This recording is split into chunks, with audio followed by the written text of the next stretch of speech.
একজন মাওলানা বক্তব্য দিচ্ছে যে আমার নিকটে কায়াম করা হারাম। তোমার নিকটে হারাম মানে শরীয়তটা কি তোমার বাপের জিলাপির দোকানে তৈরি হয় না তোমার আব্বার পাটের ভুঁয়ে তৈরি হয়? বলছে আমার নিকটে হারাম। তুই কে রে? তুই শরীয়তের কে? তোর উপরে আল্লাহ ওহী নাযিল করেছে? পাগল গাধা বোকা কোথাকার। বলছে আমার নিকটে হারাম। তুই বল যে শরীয়ত সম্মত হারাম আর দলিল দে। হারাম কোন জিনিসকে হারাম বলার জন্য জান্নি সুবুতে হয় না, কাতঈ সুবুতের প্রয়োজন আছে। আপনি যখন কোনো জিনিসকে হারাম বলবেন, জয়ীফ হাদিস দিয়ে হারাম প্রমাণিত করা যাবে না, কাতঈ সুবুত লাগবে। নস থেকে অকাট্য প্রমাণ দিয়ে হারাম বলতে হবে, যেটাকে আল্লাহ হারাম বলেননি, নবী হারাম বলেননি, যেটাকে ইমামগণ জায়েজ বলেছেন, হাদিস থেকে প্রমাণিত। জিবরিল আমিন আগে নাম নিয়ে পরে সালাম দিয়েছেন। এই সালামকে যেই ব্যক্তি হারাম বলেছেন যে আমার নিকটে হারাম, ওর বউ হারাম হয়ে গেছে, ওর ইমানও হারাম হয়ে গেছে শরীয়তের নজরে। এটা আমার ফতোয়া না, শরীয়তের ফতোয়া। তো যেই কাজটা জিবরিল আমিন করলেন, আমার নবী সঠিক বললেন, সমর্থন করলেন। আমার নবীর সামনে খারাপ কাজ হলে বাধা দিতেন কি দিতেন না? তাহলে নবীর এটা হাদিস হয়ে গেল। হাদিস হলো তিন প্রকার, আমার দিকে ধ্যান দিবেন। হাদিস হচ্ছে তিন প্রকার।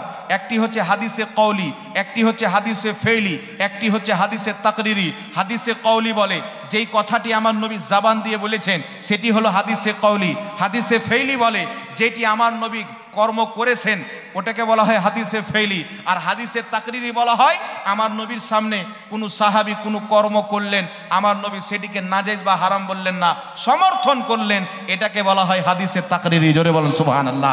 নবীর হাদিসে তাকরিরি মারফু সহিহ হাদিস থেকে প্রমাণিত, আগে নাম নিয়ে পরে সালাম দেওয়া এটা শুধু জায়েজ না, নবী মুস্তাফার প্রতি যেইভাবে সালাম পড়বে আল্লাহ তাকেও সওয়াব দান করবে। জোরে বলেন সুবহানাল্লাহ। এখন থাকলো কায়ামের বিষয়, যেটা আমরা কায়াম করি, যাকে মিলাদের কায়াম বলা হয়, নাম যেটার পড়েছে। এখন আমার দলিল দিলে আপনাকে মানার প্রয়োজন নাই, আর কোনো মৌলবী দলিল দিলে মানার প্রয়োজন নাই। আমি আপনাকে আমার ফতোয়া দিব না বা আমার বাপ দাদার ফতোয়া দিব না। এখন এমন ইমামের দরবারে যাব যেই ইমামকে আহলে হাদিস ভাইরা শাইখুল ইসলাম বলে মানে। কি বলে মানে? শাইখুল ইসলাম, ইসলামের শাইখ। যে ইমামকে বলা হয় শারহে বুখারী, ইমাম ইবনে হাজার আসকালানী রহমাতুল্লাহ আলাইহি, জিনার লেখা কিতাব ফাতহুল বারী আহলে হাদিস ভাইদের দাবিতে উনারা সর্বপ্রথম ভারতে আহলে হাদিস ভাইরা ফাতহুল বারী ছাপিয়েছেন, এটা উনাদের দাবি। তো ইমাম ইবনে হাজার আসকালানী রহমাতুল্লাহ আলাইহি, জিনাকে সবাই মাথার তাজ মানে, যিনি অসংখ্য কিতাব লেখে উম্মতকে দিয়ে গেছেন, যিনি বুখারী শরীফের সারা ফাতহুল বারী লিখেছেন, যিনি তাহজিবুত তাহজিব লিখেছেন, যিনি অসংখ্য কিতাব লিখেছেন, ইমাম ইবনে হাজার আসকালানী, যাদের ব্যাপারে মহান রব্বুল আলামিন বলেছেন তোমরা যেটা জানো না, যারা জানে তাদের কাছে জেনে নাও। জোরে বলুন সুবহানাল্লাহ। তো ইমাম ইবনে হাজার আসকালানী লক্ষ লক্ষ হাদিসের হাফিজ, জিনাকে সবাই ইমাম মানেন, তিনি নিজের কিতাব মাউলুদুল কবিরের মধ্যে বলেছেন যে মিলাদের কায়াম, সম্মিলিতভাবে দাঁড়িয়ে নবী পাককে ইয়া নবী সালামুন আলাইকা বলে সালাম দেওয়া, এটাতে সমস্ত আহলে সুন্নাত ওয়াল জামাত অর্থাৎ হেদায়েত প্রাপ্ত উলামায়ে কেরামদের ঐক্যমত আছে, ইজমা আছে, এটাকে কেউ অস্বীকার করেনি। সমস্ত উলামায়ে কেরাম একে মুস্তাহাব বলেছেন, সওয়াবের কাজ বলেছেন। জোরে বলেন সুবহানাল্লাহ। তো আহলে সুন্নাত কাকে বলে? আমার নবীর হাদিস কিয়ামতের ময়দানে যারা আহলে সুন্নাত ওয়াল জামাত, তাদের চেহারা দিয়ে নূর বের হবে। আর যারা আহলে সুন্নাত ওয়াল জামাতের মুখালিফ, বিপরীত, তাদের চেহারা কালো কচু হয়ে যাবে। তো আমরা চেহারাকে নূর বানাতে চাই না কালো বানাতে চাই? আর জোরে বলতে হবে সুবহানাল্লাহ। তো ইমাম ইবনে হাজার আসকালানী রহমাতুল্লাহ আলাইহি, তিনার মতন শরীয়ত বুঝনেওয়ালা কেউ নাই, হাদিস বুঝনেওয়ালা কেউ নাই। তিনার কিতাব যদি না পড়ে কোনটা সহিহ হাদিস কোনটা জয়ীফ হাদিস মুনসির বুঝার ক্ষমতা নাই। এইরকম জগৎ বিখ্যাত ইমাম বলছেন নবী মুস্তাফার প্রতি দাঁড়িয়ে সম্মিলিতভাবে ইয়া নবী সালাম আলাইকা পাঠ করা এটা অবশ্যই মুস্তাহাব, সওয়াবের কাজ। জোরে বলেন সুবহানাল্লাহ। তো সওয়াবের কাজকে যেই ব্যক্তি নাজায়েজ বলবে, উম্মতের ইজমার কাজকে যেই ব্যক্তি হারাম বলবে, আর ঈমান থাকবে? তাহলে যার ঈমান নেই ও তো যাকে তাকে হারাম বলতে পারে, যাকে তাকে বলতে পারে। কিন্তু আমাদেরকে কথা ভেবে চিন্তা করে বলতে হয়, অনেক গবেষণা করতে হয়, পড়তে হয়। আমার বক্তব্য হলো তুমি একটি তাকরীর বারবার করো, কিন্তু ভুল ভাল করিও না, সঠিক করো। জোরে বলেন সুবহানাল্লাহ। কিন্তু মুন্সি মানুষকে বোকা বানাচ্ছে, সওয়াবের কাজকে হারাম বলে দিচ্ছে। আপনারা ইমামের কথা মানবেন না আমার মতন কাঠমুন্সির কথা মানবেন? জোরে বলেন। ইমাম ইবনে হাজার আসকালানী যাকে সবাই মানে, আরেকটি আপনাদেরকে দলিল দিয়ে দিই, শুনেন। আজ থেকে প্রায় 1000 বছর পূর্বের জামানার ইমাম বাইহাকি রহমাতুল্লাহ আলাইহি, জিনার ফতোয়াকে ইমাম ইবনে হাজার আসকালানী রহমাতুল্লাহ আলাইহি বুখারী শরীফের সারা ফাতহুল বারীর মধ্যে লিপিবদ্ধ করেছেন। ইমাম বাইহাকি বলছেন, সম্মানের জন্য কিয়াম করা এটা শুধু জায়েজ নয়, সওয়াবের কাজ। জোরে বলেন সুবহানাল্লাহ। আর একটু জোরে বলবেন না সুবহানাল্লাহ? তাহলে 1000 বছর পূর্বের ইমাম, তিনি বলছেন সওয়াবের কাজ। ইমাম ইবনে হাজার আসকালানী 500-550 বছর পূর্বের ইমাম বলছেন সওয়াবের কাজ। আর তিনি বলছেন প্রত্যেক হেদায়েত প্রাপ্ত উলামায়ে কেরামের ইজমা আছে। তাহলে যারা হেদায়েত প্রাপ্ত উলামায়ে কেরামের ইজমার বিরুদ্ধে ফতোয়া দেয় তারা হেদায়েত পাবে? তাদের নসিবে হেদায়েত আছে? যারা হেদায়েত প্রাপ্ত ইমাম মুহাদ্দিসিন তাদের দামানকে ধরে রাখেন। আপনার হাতে যদি ইমামগণের দামান, ইমামগণের যদি ফতোয়া আপনি মেনে চলেন, আপনি কোনোদিন পথভ্রষ্ট হবেন না। তাদের পথটাই হচ্ছে আল্লাহর পথ। জোরে বলেন সুবহানাল্লাহ। কারণ আল্লাহ পাক বলেছেন, তাদের পথে চলো যাদেরকে আমি পুরস্কৃত করেছি। আল্লাহ বলছেন, আমার নেক বান্দা সত্যবাদীদেরকে আমি পুরস্কৃত করেছি। ইমাম ইবনে হাজার আসকালানী নিঃসন্দেহে সত্যবাদী, এটা সবাই মানে। ইমাম বাইহাকি নিঃসন্দেহে সত্যবাদী, এটা সবাই মানে। আর জগৎ বিখ্যাত ইমাম, আপনার নিজের জামানার মুজাদ্দিদ ইমাম মোল্লা আলী কারি রহমাতুল্লাহ আলাইহি, তিনি নিজের কিতাব মাওলিদুর রাবির মধ্যে বলেছেন, মিলাদের কিয়াম এটা সওয়াবের কাজ। জোরে বলেন সুবহানাল্লাহ। আর ভারত উপমহাদেশের সবচাইতে বড় মুহাদ্দিস, যাকে আহলে হাদিস ভাইরাও মুহাদ্দিস আলাল ইতলাক মানেন, যাকে আহলে হাদিস ভাই, দেওবন্দি ভাই সবাই মানেন, তিনার নাম হচ্ছে আব্দুল হক মুহাদ্দিস দেহলভী রহমাতুল্লাহ আলাইহি, যিনি ভারতের মাটিতে সর্বপ্রথম হাদিসের জ্ঞান নিয়েছেন। 450 বছর পূর্বে তিনি ফতোয়া দিয়েছেন। নিজের কিতাব আখবারুল আখিয়ার কিতাবের মধ্যে, যেই কিতাবটি এখানে টেবিলে রাখা আছে, তিনি সেই কিতাবের 634 পৃষ্ঠার মধ্যে বলছে, যেই ব্যক্তি কিয়াম করে, আব্দুল হক মুহাদ্দিস দেহলভী বলছেন, আমি যখন আল্লাহর দরবারে দোয়া করি, আমি নামাজের ওসিলা দিনা, রোজার ওসিলা দিনা, হজ যাকাতের ওসিলা দিনা। কারণ এইগুলো আমলে, আমি যত আমল করি, আমার আমলে ত্রুটি হতে পারে, খোট হতে পারে, কিন্তু যখন আমি মিলাদের কিয়াম করি, দাঁড়িয়ে নবী পাককে সালাম দিই, আমার এটা বিশ্বাস, আমাকে ইয়াকিন আছে যে ওই ব্যক্তি নবীর জন্য দাঁড়াবে যার নিয়ত পরিষ্কার থাকবে, যার ঈমান পরিষ্কার থাকবে। আর যেই ব্যক্তি কিয়াম করার পর আল্লাহর দরবারে দোয়া করবে, আল্লাহ তার দোয়া 100% কবুল করবে। বলেন সুবহানাল্লাহ। এটা মুহাদ্দিসিন বলছেন, 1.25 লক্ষ হাদিসের হাফিজ। কত লক্ষ হাদিসের হাফিজ? আর ইমাম ইবনে হাজার আসকালানী তো 3-4 লক্ষ হাদিসের হাফিজ ছিলেন, ইনি 1.25 লক্ষ হাদিসের হাফিজ। কিন্তু আজকে যারা ফতোয়া দেয়, কটা হাদিস জানে আব্বাজান? কটা হাদিস জানে আপনারা বলেন? সুন্দরভাবে দাঁড় করে বলেন, হুজুর 100টা হাদিস সনদ সহ শুনান। এরকম মৌলবি আপনাদের মুর্শিদাবাদের মাটিতে নাই যে 1000 হাদিস আমাকে শুনিয়ে দিবে সনদ সহ। যদি কোনো মৌলবি শুনাইতে পারে, আমার বক্তব্য ইউটিউবে যাবে, শোনাক, আমি তাকে 1 লক্ষ টাকা পুরস্কার দেবো। আলহামদুলিল্লাহ, যে একটা আছে আমাদের বাংলায়, খুশি হয়ে দেবো। এটা আমার চ্যালেঞ্জ ভাই না, এরকম কাউকে পাবেন না। আর তারা ফতোয়া দিচ্ছেন কার বিরুদ্ধে? ইমামগণের বিরুদ্ধে। আপনাদের সম্মুখে কয়েকটা মসলা আমি ক্লিয়ার করতে চাই বাবজি। এই কিতাবটি আমার হাতে দেখছেন, এই কিতাবটির নাম হচ্ছে আল হাবিলিল ফাতাওয়া, 2 খণ্ডে বিভক্ত। এই দেখেন কিতাব 2 খণ্ডে বিভক্ত। ইনার লেখা কিতাব তাফসিরে জালালাইন, যে কিতাবটি আহলে হাদিস ভাইরাও পড়ে, দেওবন্দি ভাইদের মাদ্রাসায় পড়াশোনা করা হয়, আমরাও কিতাবটি পড়েছি। এবং আমাদের ওই ক্লাসের ছেলেপিলে যখন মাদ্রাসা হয়, আমরা এই কিতাবটিকে পড়াইও। এই কিতাবের 230 নম্বর পৃষ্ঠা। কিতাবটি ছাপা হয়েছে বেইরুত লেবানন। বেইরুত লেবাননের ছাপ 230 নম্বর পৃষ্ঠার মধ্যে ইনি ফতোয়া কি দিয়েছেন দেখেন। ইমাম জালালউদ্দিন সুয়ুতী রাহমাতুল্লাহ আলাইহি ফতোয়া দিচ্ছেন মিলাদুন নবীর ব্যাপারে। অনেকেও আসে না, যখন দেখবেন 12 রবিউল আউয়ালের চাঁদ উঠতে যাবে, অনেক মৌলবীর মরিচ লেগে যায়, লাগে না? না যায়, হারাম। নবী পাক সাল্লাল্লাহু আলাইহি ওয়াসাল্লাম যেই দিন জন্ম হয়েছেন, সেই দিনে খুশি পালন করাকে যারা নাজায়েজ বলছেন, খাস করে সবচাইতে বেশি আহলে হাদিস উলামায়ে কেরাম বলেন। তো আহলে হাদিসদের সবচাইতে বড় গুরু নওয়াব সিদ্দিক হাসান খা ঘোপালি নিজের কিতাবের মধ্যে লিখেছেন, যারা নবীর জন্মের দিনে খুশি হয় না, ওরা মুসলমানই না। ওদের ইমাম লিখেছে। তাহলে চিন্তা করেন, ওদের মূল ইমামের ফতোয়া কি আর ওদের ফতোয়া কি হচ্ছে। ইমাম জালালউদ্দিন সুয়ুতী, নবম শতাব্দীর মুজাদ্দিদ ইমাম সুয়ুতী রাহমাতুল্লাহ আলাইহি এই উম্মতকে কমবেশ 500টি কিতাব লিখে উপহার দিয়েছেন। জোরে বলেন সুবহানাল্লাহ। কুরআন পাকের জগৎ বিখ্যাত তাফসীর, তাফসীরে জালালাইন লিখেছেন, তাফসীরে দুররে মানসুর লিখেছেন, হাদিসের কিতাব জামিউল আহাদিস লিখেছেন, আল হাবিলিল ফাতাওয়া লিখেছেন, তিনি খাসাইসুল কুবরা লিখেছেন, অসংখ্য কিতাব লিখে উম্মতকে উপহার দিয়েছেন। যিনাকে সবাই মাথার তাজ মানে, তিনার ফতোয়া মিলাদুন নবীর ব্যাপারে শুনেন। আর আজকের মূর্খদের ফতোয়া শুনেন, বলবেন হুজুর দলিল কি? বলবেন নবী করেননি, সাহাবী করেননি, তাই হারাম। নাউজুবিল্লাহ বলেন। তো নবী সাহাবা কোনো মাদ্রাসার উন্নতি কল্পে জালসা করেছিল? ওই মৌলবীকে বলবেন আল্লাহর নবী বা সাহাবা মাদ্রাসার উন্নতি কল্পে জালসা করেছেন। এইরকম একটা হাদিস যদি আমাকে দিতে পারে, 1 লাখ টাকা আমি দেবো বছর, প্রত্যেক বছর 1 লাখ টাকা করে দেবো ওদের মাদ্রাসাতে। চান্দা করতে যেতে হবে না, কায়ামত পর্যন্ত দেখাতে পারবে না নবীর জামানে সাহাবার জামানে কোনো মাদ্রাসাই ছিল না। সুবহানাল্লাহ বলবেন না? তাহলে ওটা কেন নাজায়েজ হলো না? বলবে আমরা কি মাদ্রাসাতে খারাপ কাজ করছি?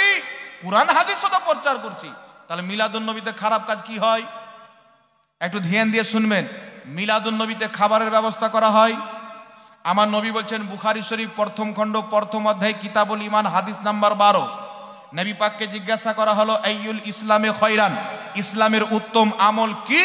নবী পাক বলছেন তুতঈমুত তাম ওয়া তাকরাউস সালাম, ইসলামের উত্তম আমল হলো মানুষকে খাওয়া দাওয়া করানো এবং মানুষকে সালাম করা। জোরে বলেন সুবহানাল্লাহ।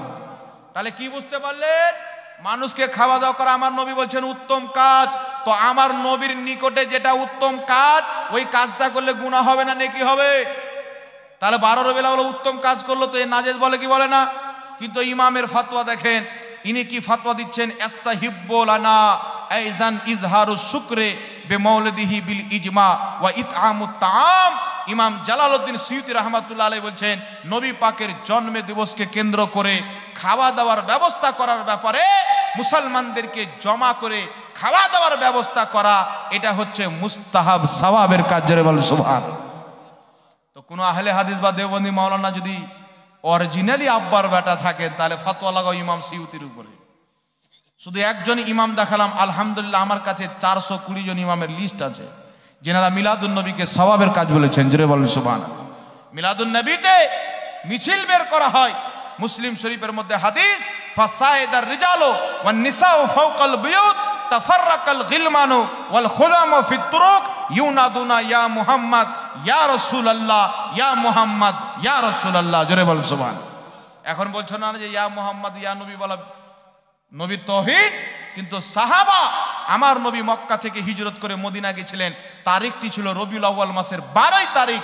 নবী পাক যখন আসবেন খবর পেয়েছেন, গোটা মদিনার ইমানদারেরা মিছিল বের করে আমার নবীর নামের স্লোগান দিয়েছেন, ইয়া রাসূলুল্লাহ ইয়া মুহাম্মদ। জোরে বলেন সুবহানাল্লাহ। তাই মিছিল বের করে আল্লাহর নামের স্লোগান দেওয়া, ইসলামের স্লোগান দেওয়া, কুরআন হাদিসের স্লোগান দেওয়া, আল্লাহ ওয়ালাদের স্লোগান দিয়ে যদি বাওয়াজু মিছিল বের করে, শরীয়ত বিরোধী কাজ না থাকে, ঢোল তাশা না থাকে, ডিজে যদি না বাজায়, গান যদি না বাজায়, নবী মুস্তাফার নাত পড়ে, এই মিছিল বের করা সওয়াবের কাজ। জোরে বলেন সুবহানাল্লাহ। তাই ব্রাদার ইসলাম একটি কিতাব দেখালাম, এবার আপনাদেরকে আর একটি কিতাব দেখিয়ে দিই। তাফসীরে জালালাইনটা কই হযরত? দেখেন ওর মধ্যেই আছে। আর একটি কিতাব আপনাদেরকে দেখাবো। আমরা যখন নবী পাক সাল্লাল্লাহু আলাইহি ওয়াসাল্লামের নাম শুনি, তো বিরুদ্ধ আঙুল চুমুন দিয়ে চোখে লাগাই। আমি মাত্র 1টা থেকে 2টি কিতাব একটা বিষয়ে দেখাবো। দলিল অনেক আছে, কিন্তু 1টি থেকে 2টি কিতাব দেখাবো। এই কিতাবটি দেখছেন, কিতাবটির নাম হচ্ছে তাফসীরে জালালাইন, ইমাম সুয়ুতী রাহমাতুল্লাহ আলাইহির লেখা। এই কিতাবের আপনার পৃষ্ঠা নাম্বার 357 নাম্বার পৃষ্ঠার মধ্যে ইমাম সুয়ুতী রাহমাতুল্লাহ আলাইহির লেখা কিতাব। এই পৃষ্ঠার 357 নম্বর পৃষ্ঠার হাসিয়ার মধ্যে মহসি রাহমাতুল্লাহ আলাইহি ফতোয়া দিয়েছেন এই বিষয়ে। ফতোয়াটা হচ্ছে, শুনে, এখানেও স্পষ্ট ফতোয়া দেওয়া হয়েছে।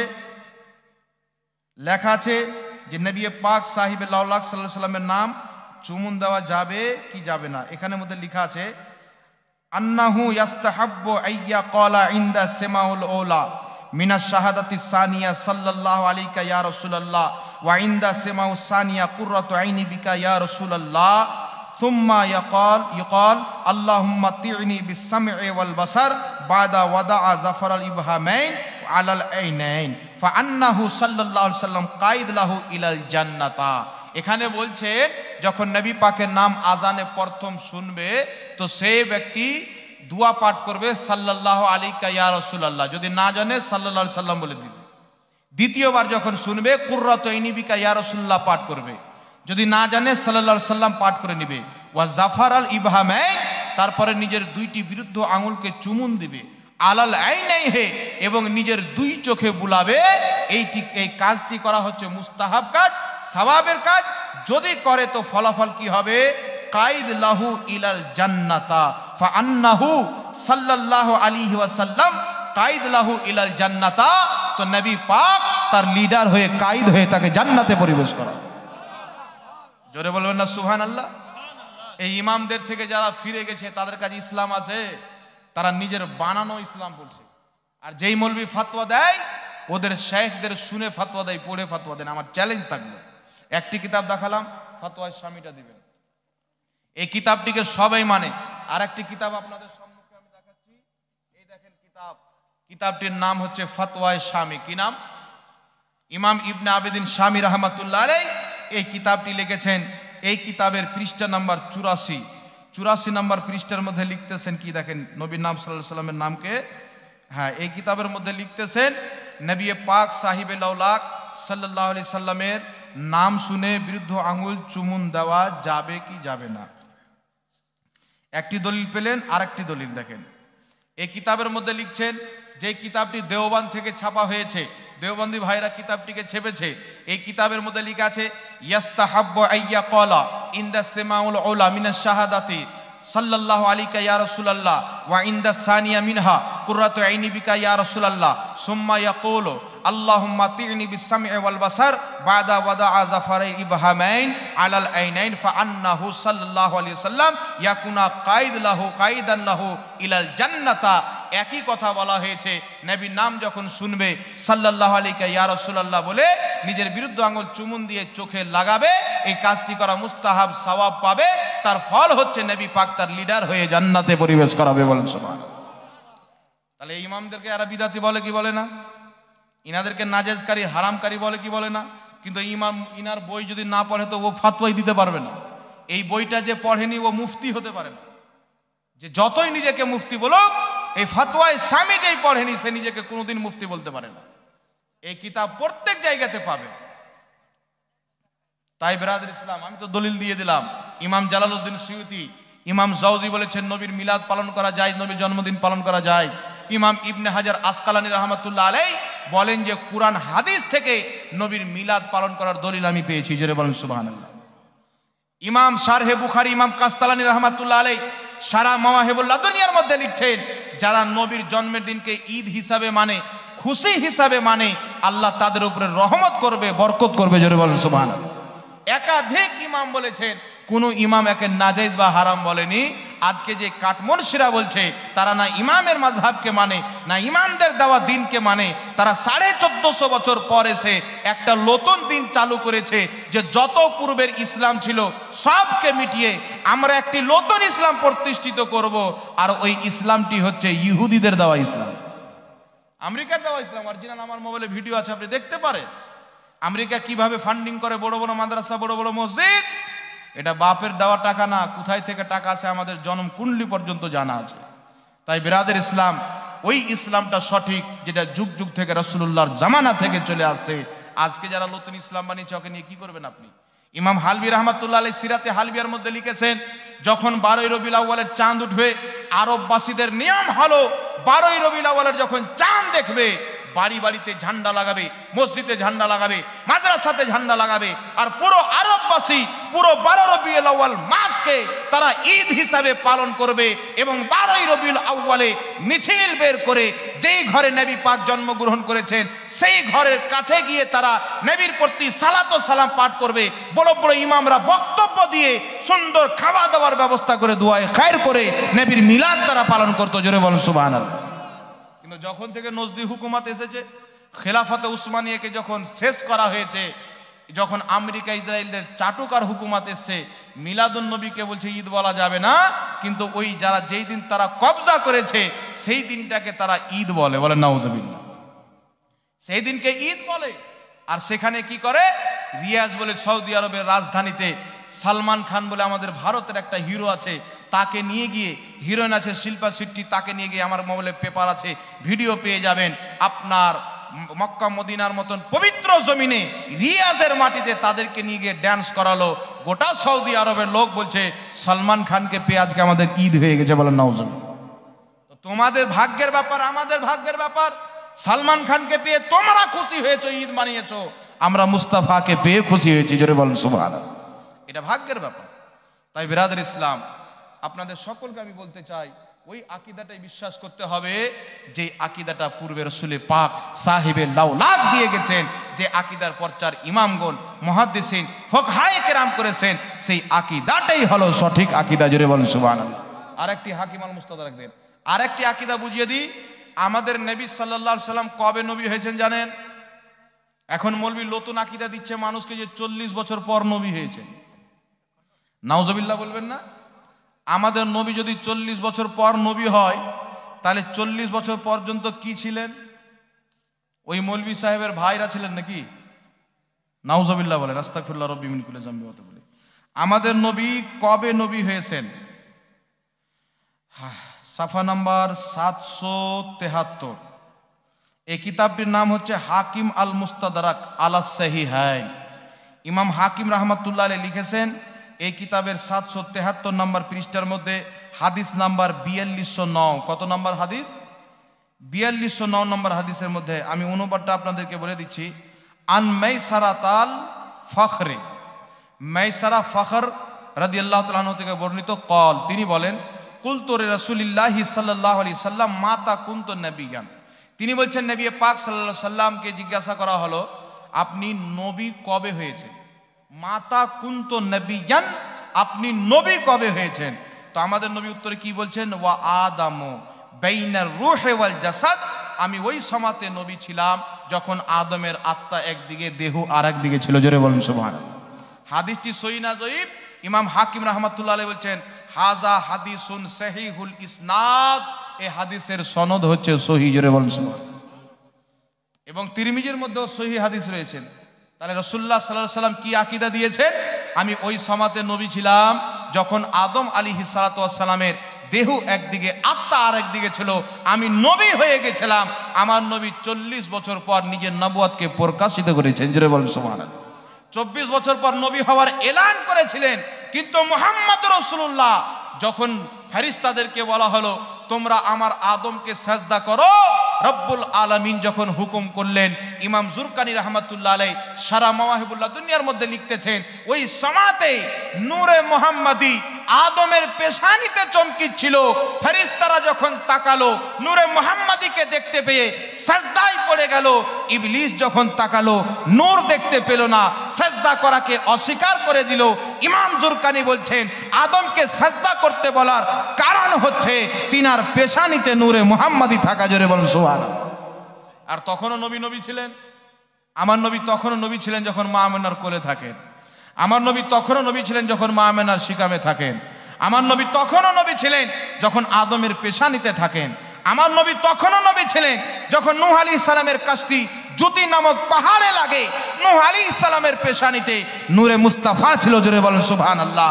আমার নবী তখনও নবী ছিল যখন ইব্রাহিম আলাইহিস সালাতু ওয়াস সালামকে নমরুদের আগুনে ফেলা হয়, তিনার পেশানিতে বা পুস্তে নূরে মুহাম্মাদি ছিল, জোরে বলেন সুবহানাল্লাহ। আমার নবী তখনও নূর ছিল যখন ইসমাইল যাবিহুল্লাহকে কুরবানি করার জন্য নিয়ে যাওয়া হয়, তখনও আমার নবীর নূর ইসমাইল যাবিহুল্লাহর পুস্তে বা পেশানিতে ছিল।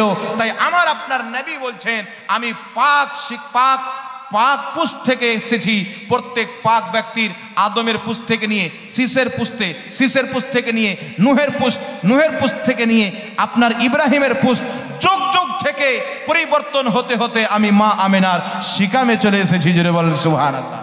তাই আমরা যখন মায়ের পেটে আসি, 1 মাস হলে মায়ের পেটে একটু উঁচু হয়, 2 মাস হলে আর একটু উঁচু হয়, 3 মাস হলে আর একটু উঁচু হয়, 4 মাস 5 মাস 6 মাস 7 মাস যখন হয়, যেমন যেমন মায়ের পেটে বাচ্চা বড় হয় তেমন মায়ের পেট উঁচু হয়। কিন্তু আমার নবী মা আমেনার গর্ভে এসেছেন, একচুলও পেট উঁচু হয়নি, পেটে ব্যথা হয়নি। তাই মা আমেনা বলছেন আমার নবী যখন বের হলো সাধারণ মানুষের মতন না, খারাজা মিন নূর হয়ে বের হলো, জোরে বলেন সুবহানাল্লাহ। তাই আমার নবী বলছেন আমি আমার মায়ের ওই স্বপ্ন যেটা আমার মা দেখেছিলেন যে আমার শিকাম থেকে নূরের সুতি বের হচ্ছে, এই হাদিসটিকে মুহাদ্দিসিন সহি বলেছেন, আমার নবী মায়ের পেট থেকে নূর হয়েছে, জোরে বলেন সুবহানাল্লাহ। তাই আজ থেকে কমবেশ 1300 বছর পূর্বে ইমামে আজম আবু হানিফা রাহমাতুল্লাহ আলাইহি নামটা শুনেছেন? ইমামে আজমের নামটা শুনেছেন? একজন আহলে হাদিস ভাই আমাকে পোস্ট করেছেন যে আবু হানিফা আরবি জানতো না। বুঝতে পারছেন? আবু হানিফা আরবি জানতো না, ওকে পাগলা কুত্তা কামড়ায়নি বলেন তো? ইমামে আজম আবু হানিফার কথা বলছেন আরবি জানতেন না, নাউজুবিল্লাহ।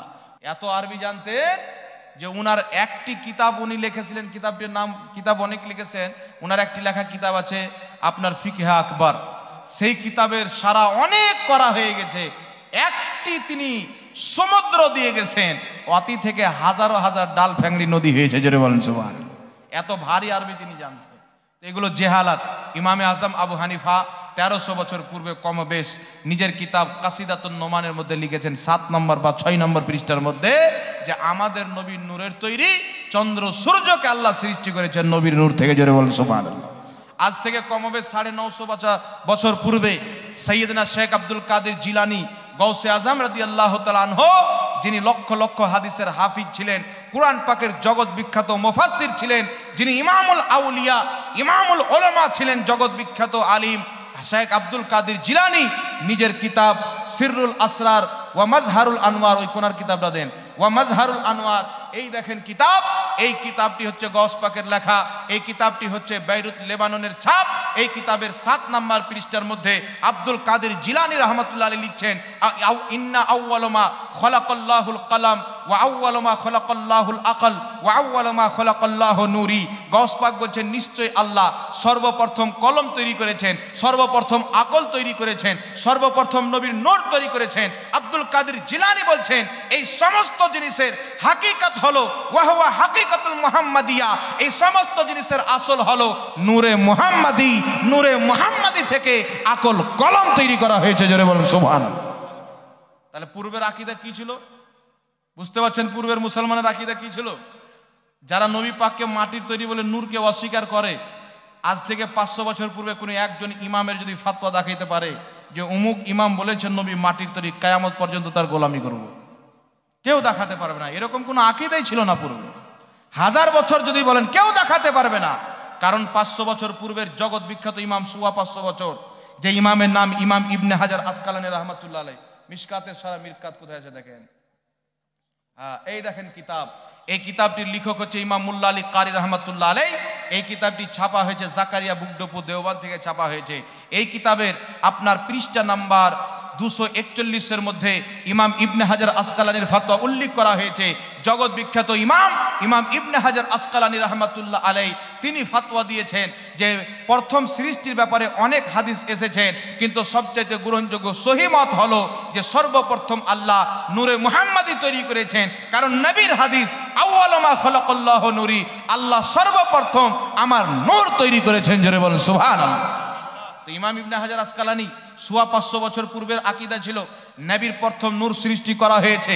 1000 বছর পূর্বের আকীদা ছিল নবীর প্রথম নূর সৃষ্টি করা হয়েছে। আপনার কমবেশ 1300 বছর পূর্বের আকীদা ছিল প্রথম নবীর নূর তৈরি করা হয়েছে। 450 বছর পূর্বে শেখ আব্দুল হক মুহাদ্দিস দেহলভী রাহমাতুল্লাহ আলাইহি নিজের কিতাব মাদারিজুন নবুওয়াতের মধ্যে লিখেছেন আউয়ালু মা খালাকাল্লাহু নূরি, ই হাদিস সহিহ আল্লাহ সর্বপ্রথম নবীর নূর তৈরি করেছেন। এই হাদিসটি হলো সহিহ হাদিস, জোরে বলেন সুবহানাল্লাহ। আর এই হাদিসটিকে ইমাম ইবনে হাজার হাইসামিও সহিহ বলেছেন। তাই ইমামগণের পূর্বে সকলের আকীদা ছিল নবী পাক নূরের তৈরি। আজকে জাহিল মৌলবি কোরআন পাকের আয়াতকে বিকৃতি করে, কোথাকার আয়াতকে কোথায় লাগিয়ে দেয়, আদম নবীর আয়াতকে লাগিয়ে দেয় নবীর উপরে মাটির তৈরি প্রমাণ করার জন্য। যারা কোরআনকে বিকৃত করে এদের থেকে জাতির ঈমানকে আল্লাহ হেফাজত করেন, সকলে বলেন আল্লাহুম্মা আমিন। তাই বিরাদর ইসলাম, নবী পাক সাল্লাল্লাহু আলাইহি সাল্লামের জন্মদিনকে কেন্দ্র করে খাওয়া দাওয়ার ব্যবস্থা করা এটা নিশ্চয় সওয়াবের কাজ। কিয়ামতের সকাল পর্যন্ত কোনো ব্যক্তি যদি একে হারাম প্রমাণ করতে পারে, আমি চ্যালেঞ্জ করে গেলাম 5 লক্ষ টাকা তাকে আমার পক্ষ থেকে পুরস্কার দেওয়া হবে, বলেন সুবহানাল্লাহ। সকাল পর্যন্ত কিয়ামতের কেউ প্রমাণ করতে পারবে না। এই জমিনের মাটিতে এমন কোনো মৌলবি জন্ম হয়নি, কিয়ামত পর্যন্ত হবে না, কেউ হারাম প্রমাণ করতে পারবে না। নবীর নাম চুমুন দিয়ে চোখে লাগানো এটা সওয়াবের কাজ, একে বিদআত কোনো কিয়ামত পর্যন্ত কোনো বাপের বেটা প্রমাণ করতে পারবে না। কারণ এই বিষয়ে হাসান হাদিস রয়েছেন। আর হাসান হাদিস ইমাম মালিক বলেন শরীয়তের দলিল হিসাবে গ্রহণযোগ্য। হাদিসটি আপনাকে শুনিয়ে দিচ্ছি। 950 বছর পূর্বের লেখা কিতাব হিলিয়াতুল আউলিয়ার মধ্যে ইমাম আসবাহানি রহমাতুল্লাহ আলাইহি হাদিসটিকে লিখেছেন। এই হাদিসটি হচ্ছে মুসা নবীর একজন উম্মত 200 বছর আল্লাহর নাফরমানি করেছে, নবীর নাম চুমুন দিয়ে চোখে লাগার কারণে আল্লাহ তার 200 বছরের গুনাহ মাফ করে জান্নাতি বানিয়ে দিয়েছে। বলুন সুবহানাল্লাহ। সংক্ষিপ্ত আকারে বয়ান করে দিলাম। যাই হোক বিরাদর ইসলাম, তাই আহলে সুন্নাত ওয়াল জামাতের আসল ইসলামের কোরআন হাদিসের আকীদা হলো নবী নূরের সৃষ্টি। কোরআন হাদিসের আকীদা হলো নবীর প্রতি দুরূদ ও সালাম পড়া জায়েজ বরং সওয়াবের কাজ। জোরে বলেন সুবহানাল্লাহ। দাঁড়িয়ে ইয়া নবী সালামু আলাইকা পাঠ করা সওয়াবের কাজ। এটাই হচ্ছে আসল ইসলাম, যেটা ইমামগণ বয়ান করেছেন। আজকে যারা বিরোধিতা করে, এদের থেকে যারা ঈমান বাঁচাবে তারাই হবে নাজাত প্রাপ্ত। আর যারা এদের ঝলকে পড়ে নিজের ঈমানকে বিক্রি করে দিবে, এদের চক্রান্তে পড়ে নিজের ঈমানকে বিক্রি করে ফেলবে, তাদের দুনিয়াও বেকার, আখিরাতও বেকার, নামাজও বেকার, রোজাও বেকার, হজ যাকাতও বেকার। তাই আমার নবী বলেছেন, যাদের আকীদা খারাপ তাদের থেকে নিজে দূরে থাকো, নিজের থেকে তাদেরকে দূরে রাখো। জোরে বলুন সুবহানাল্লাহ। আল্লাহ পাক সকলের হেফাজত করুক। সকলে পড়ুন আল্লাহুম্মা আমিন।